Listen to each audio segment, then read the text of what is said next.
pledge allegiance to the flag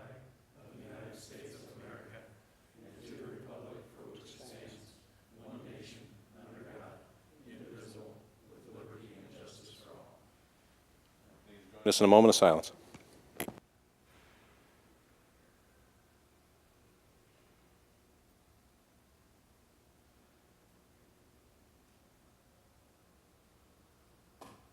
Thank you.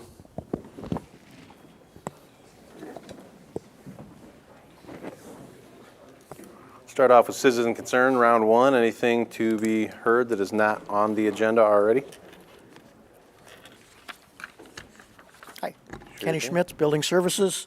Thought I'd give you just a real quick update on the Prairie Hills Old County Home building. The demolition company has started their contract on that and actually last Friday completed the asbestos abatement portion of that. And this morning showed up to begin clearing out some other items in the building in preparation for demolition. So, thank you. Thank you.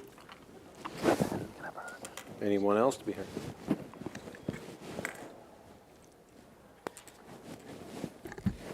Mark Nelson, 3773 180th Street, Correctionville. Last week it was brought up urging the board to look into any options down there at Port Neal as far as keeping that open or whether it can be retrofitted. And I think that's a really great thing. It's funny, this summer I was visiting my father-in-law who ranches out in the Sandhills, central Nebraska, and because those ranches are so big, they rely on windmills like guys used to have here 100 years ago to pump water to their livestock. And we went to go check cattle with him, and we hopped in the gator, and he had a gas-powered generator and a gas can in the back of his gator. And I said, "What's that for?" And he said, "You wouldn't believe how many of our wells that we have that are powered by windmills and solar panels that I still got to run a gas generator to pump water every day." And I think that's something to think about. When we talk about resiliency and redundancy, when we went through the whole COVID process, the reason that we had food shortages on the shelves were not because of the lack of food or the farmers that produce them, it was the lack of processing. And it was simply a matter of redundancy. We've consolidated all these packing plants to be so big that when COVID hit them and hit the workers and they had to shut down, we had no means to produce food or to package food or whatever. And the same could be said that we're maybe heading down the same road with these renewables, right? So I heard from one of the Mid-American Energy guys after one of the hearings that they told me out of all the hours in the year, they figure the windmills run about 60% of the time.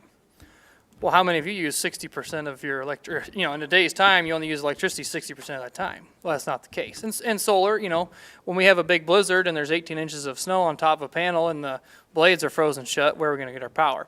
So I think it's important that we look at what we can do as a county and as a board, as citizens, to try to either retrofit those facilities or keep them in use. And I know when we had that booth at the fair, we had all kinds of Mid-American employees from Port Neal that stopped in that they were gravely concerned that their jobs would be,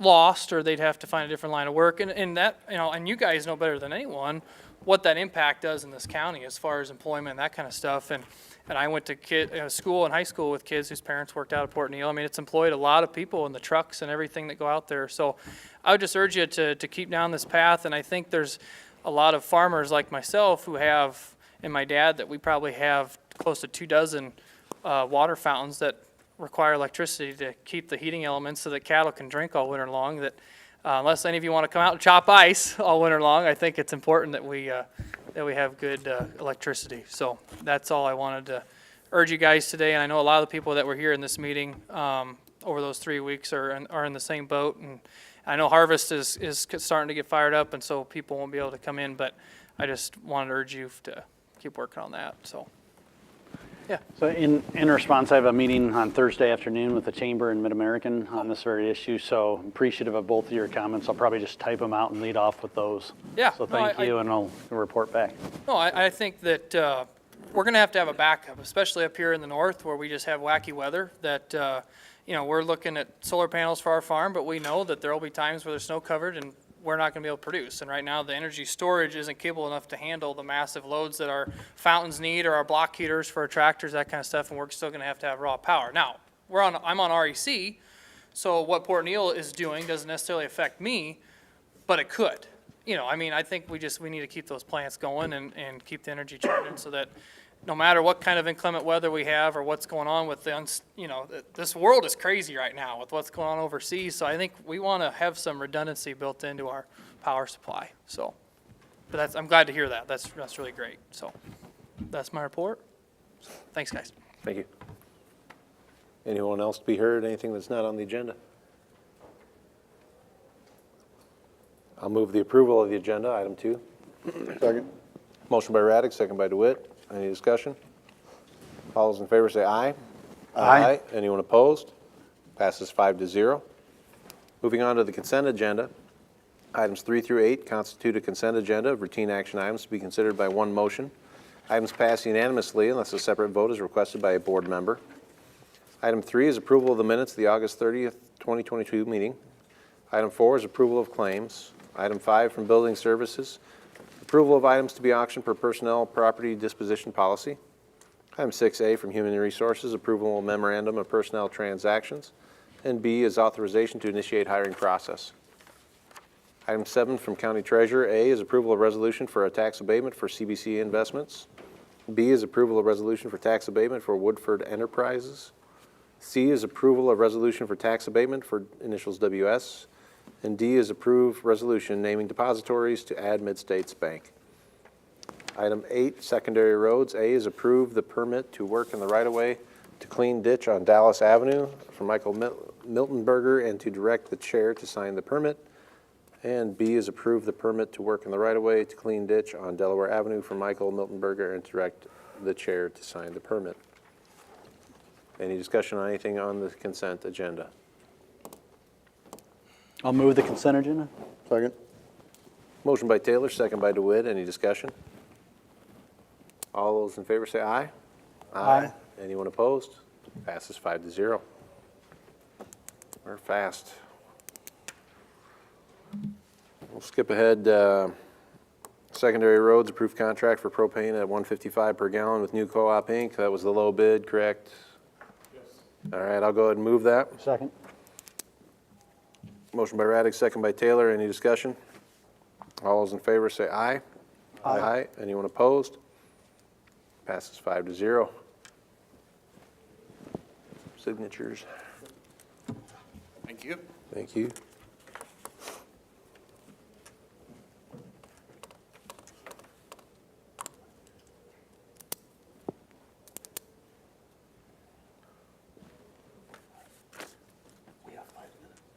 We got 2 minutes.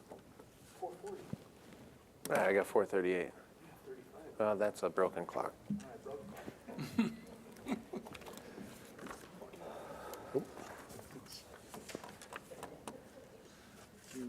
It's right twice a day, though. That's true.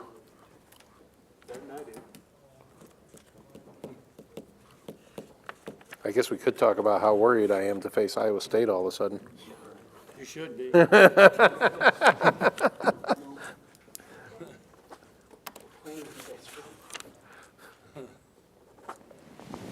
right.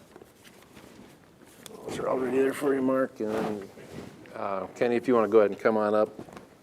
We're going to have a 4:40 set time for Building Services. 9A is public hearing for Trasper Hoyt Structural South Wall Project. Go ahead. This was the preset time for that hearing on the Trasper Hoyt structural repairs. I did bring some plans, just in case you gentlemen didn't get a chance to review the smaller version that was given to you earlier. Basically, what this project does is beef up the south wall of that building with 3.5 inch by 1.5 inch strong backs on the second and third floors. Our estimated cost will be about $185,000, including the architectural and engineering fees. And we have a pre-bid walkthrough this Thursday at 10 o'clock a.m.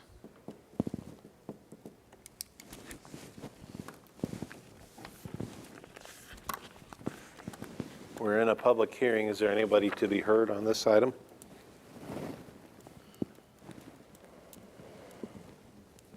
Hearing none, Mr. Chair, I move that the public hearing be closed. Second. Motion by Taylor, second by DeWitt to close the public hearing. Any discussion? Who's the architect that's involved, Kenny?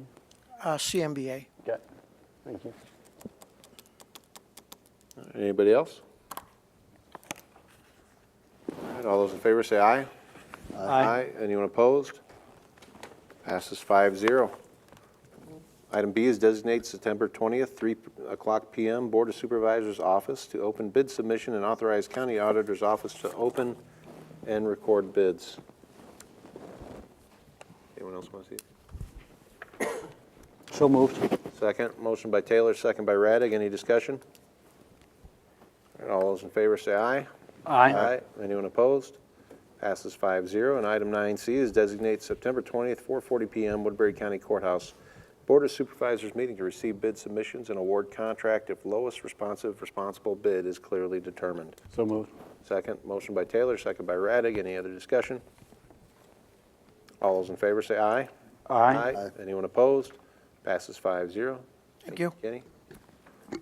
Item 11 from County Sheriff, approved purchase of 25 new body-worn cameras with Axon. Tony Winger, the Sheriff's Office. You guys approved in the CIP earlier, all our 77 some body-worn cameras and, no, 77 tasers and over 100 body-worn cameras. During that meeting, County Conservation had conversation with us and wanted to come on board too. I don't know where I screwed up or what, but they got their tasers, but when the cameras came in, we inventoried them, they did not have their body-worn cameras as part of the order. We need 17 more when we start hiring the new people coming in January, so I got a quote here for 25 body-worn cameras, 8 of which would be for County Conservation and 17 would be for us. Talking with Dennis, I asked him if this is something that we could throw on the existing CIP, and I don't know where we're at with that. Okay, we do have money from funds that were not needed for the demolition of the Prairie Hills. We have $416,792 that is undesignated at this moment. We have used some for the WIC upstairs for the jail electronics and also $32,000 for the architect fees. So we do have $416,000 left. They need $174,812. That includes 17 plus the 8 for conservation. I can't remember, was Conservation paying back out of their fund on the other? No, they didn't have a fund, that's why they were gonna do it. Through the CIP. They did the tasers. Well, it seems to me like it's fortuitous that we have the funds from what was anticipated to be a much higher expense, so I would move to fund the 25 new body-worn cameras Second. from CIP. Motion by Taylor, second by DeWitt. Any discussion? All those in favor say aye. Anyone opposed? Passes 5-0. Thank you. And it'll be all paid in one shot instead of spreading over 5 years. That way it's done. Yep, just like Yep. Yep. All right, we got a report on committee meetings. It's not really a committee meeting, but just for transparency's sake, wanted to let you know, I met with Dan Priestley and Barbara Sloniker from the Chamber. There's been discussion from the Ragbri folks about next year. And what I've asked is if there's some recommendation that can come back in the next 3 weeks, short of the sale of alcohol, that might cut through some of the red tape and have an orderly process to be able to open up some private vendors and have a process to do so without it being a 2 or 3, 4 week crunch. So I think that would be a good thing ultimately, since it starts in Sioux City next year, and to look at how we do that in a way that makes a lot of sense for everybody involved. I did talk with Dan previously about a vending permit process too. That was a couple months ago, but I think a lot of his time has been redirected lately. So I think that's something we're going to need to have figured out with multiple public hearings and everything before next year. So He did get a Polk County, they have a zoning criteria to facilitate temporary or special events, and probably work with Joshua a little bit on unintended consequences and having something, so not to belabor the point, but 3 weeks from now, I'm hoping to circle back and maybe put something before you, and he can as well, and go from there. Anybody else have a committee? Citizen concern, round two. Well, look at the time.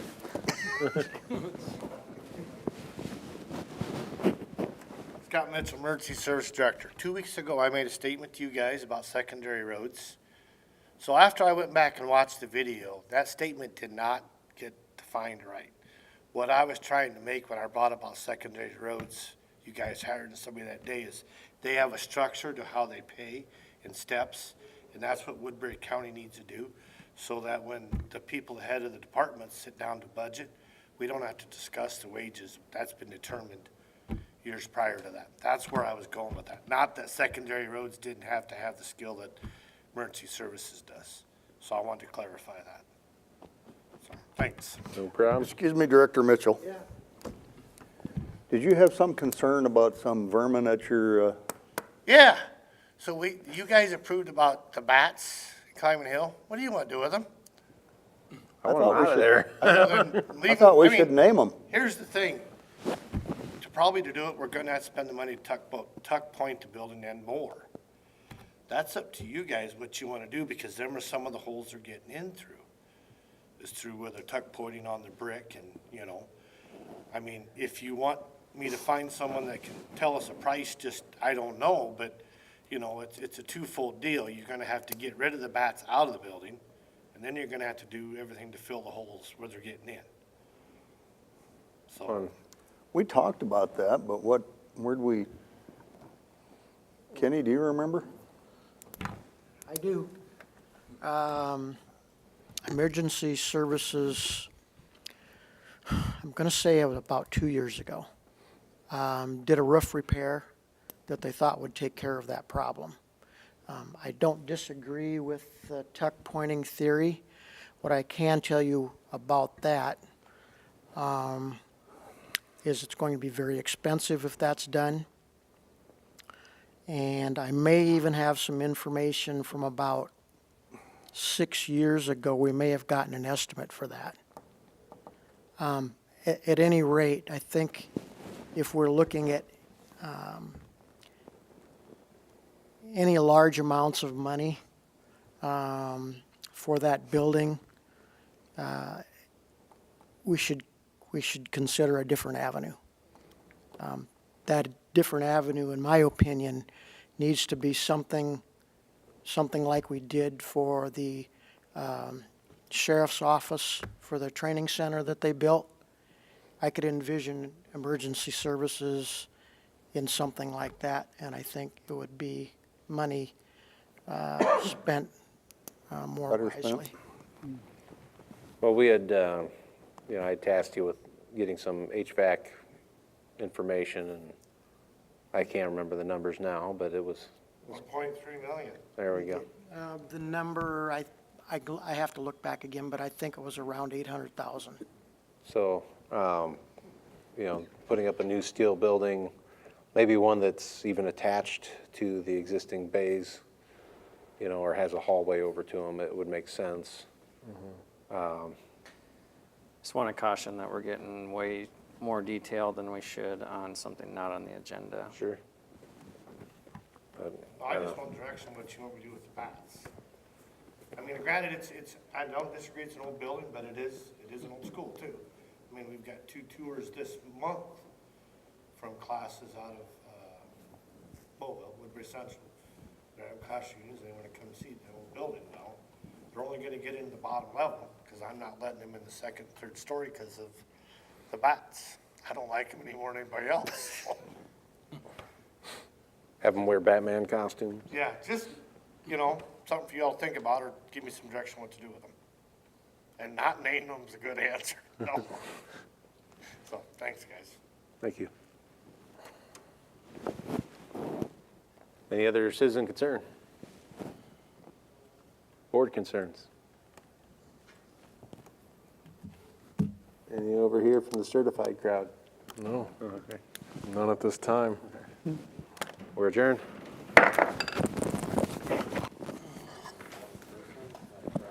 That's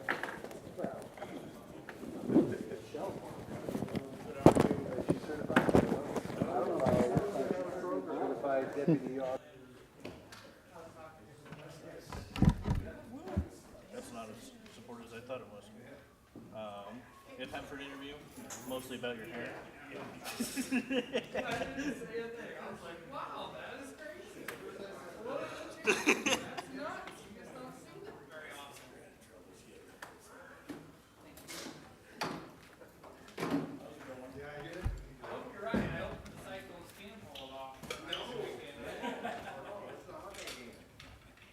I just telling you, everybody was talking about and all of a sudden Karen's not here.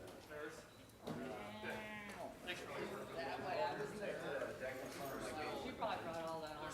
Well, she did.